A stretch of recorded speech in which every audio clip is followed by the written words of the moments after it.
Pre-shading is a painting technique used in scale modeling to add depth and visual volume to a model. To demonstrate this technique, I'll be using a Humvee model that I've already primed. The basic idea is simple.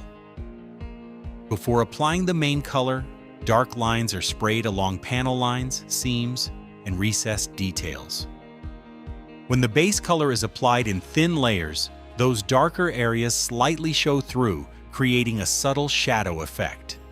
As a result, the model looks more realistic and less flat.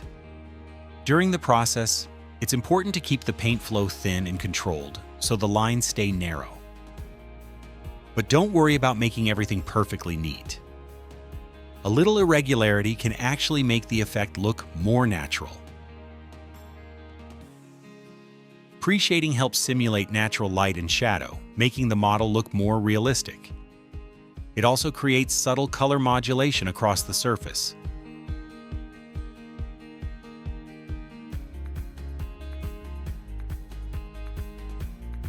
So the pre-shading is complete, and the next step is applying the base color.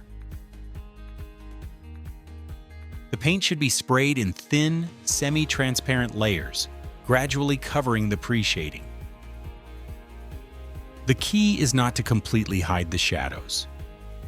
When the base coat is applied lightly, the darker lines remain slightly visible and create a subtle color variation across the surface.